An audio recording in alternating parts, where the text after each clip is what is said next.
pemberian Aim, ia belikan berbotol-botol minuman beralkohol. Karta setengah teler bersandar asal di sofa bututnya.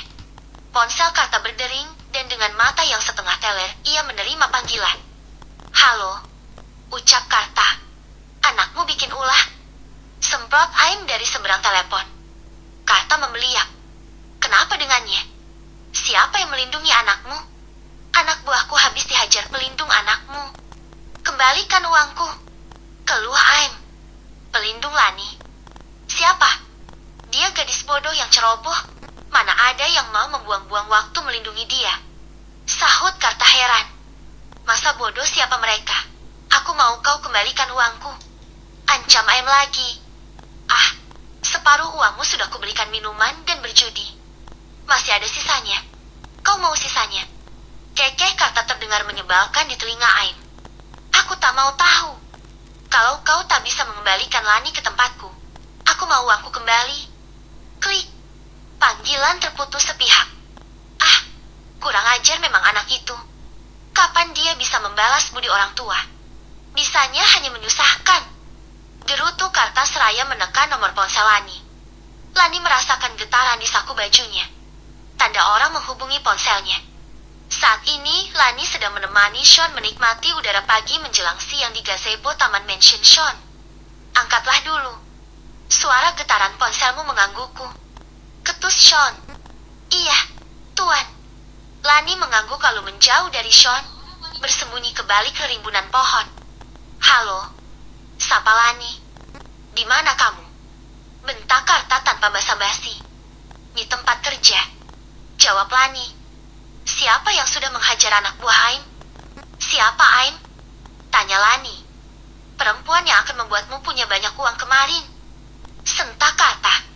"Oh, perempuan menor yang membeliku dari bapak. Memang bapak dapat uang berapa?" 1 miliar. 2 miliar. "Tega sekali bapak jual aku sama mucikari," ucap Lani agak memelan.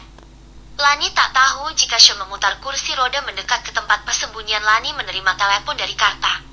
"Pak, jangan ganggu aku atau ibu. Aku sedang bekerja halal. Urusan mengembalikan uang untuk mucikari itu bukan urusanku. Aku tak sudi bekerja menjajakan tubuhku," ancam Lani. Anak sialan. Anak tak tahu terima kasih. Sedari kecil kurawat dan kubesarkan, tapi sudah besar bukannya membalas budi baik orang tua malah membangkang. "Hah?" gertak Karta semakin marah. "Bapak kenapa tega sama anak sendiri?" "Pak, bapak jual aku hanya demi uang tak seberapa untuk menuntaskan hobi mabuk dan judi." "Eling Pak, eling. Pulang sekarang juga," titah Karta. "Tidak mau. Aku tak mau pulang.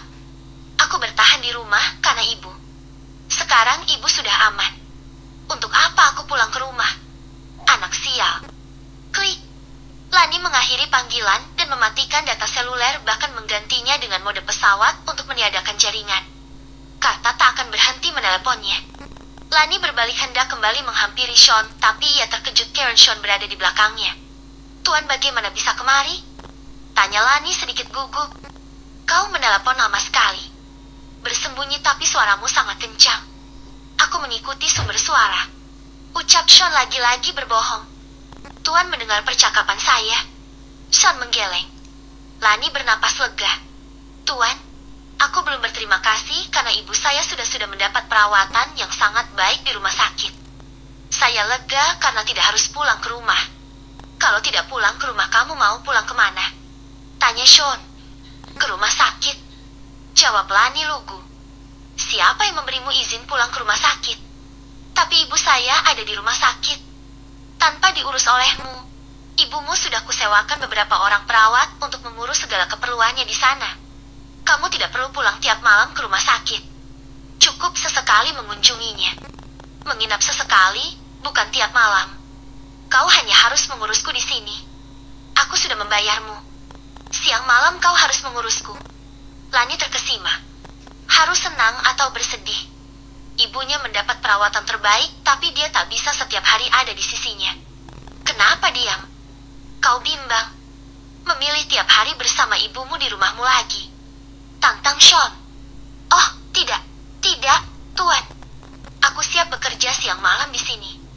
Ibuku jauh lebih baik ada di rumah sakit daripada di rumah bersama Bapak. Tak akan diurusnya ibuku jika bersama Bapak. Lani cepat memutuskan pilihannya. Rumah sakit memang pilihan yang terbaik saat ini.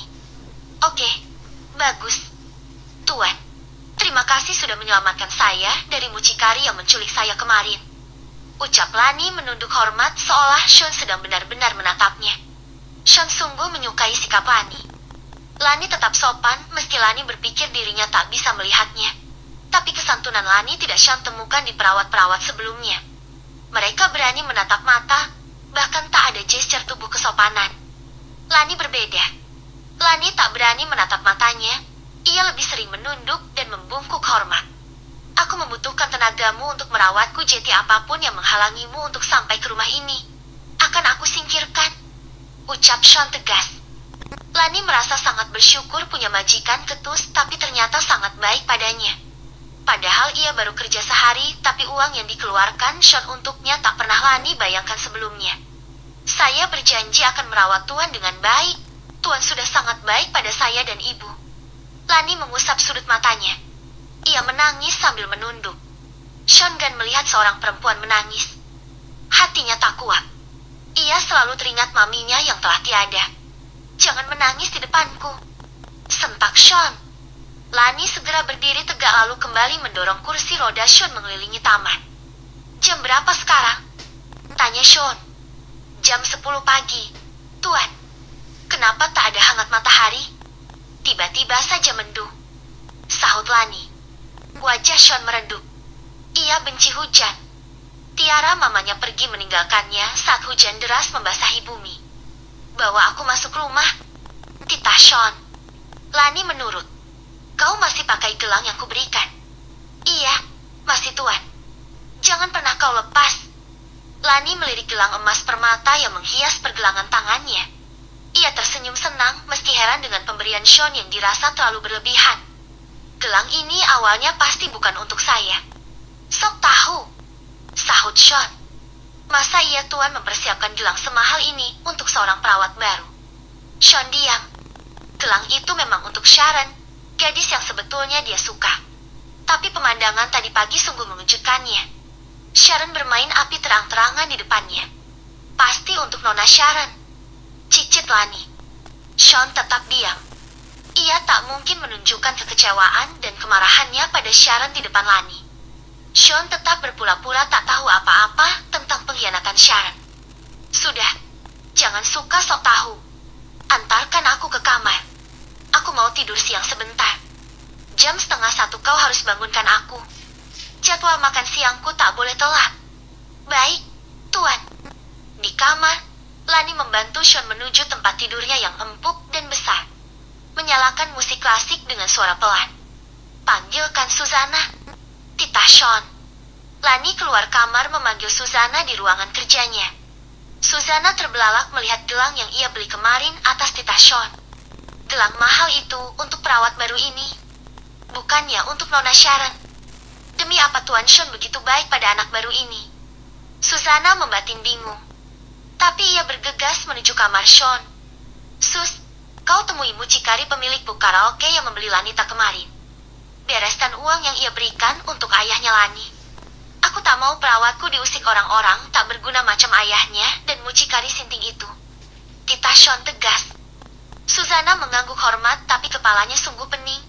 Siapa Lani? Apa yang sudah dilakukan Lani hingga dengan mudah meluluhkan hati Sean Dharmawangsa?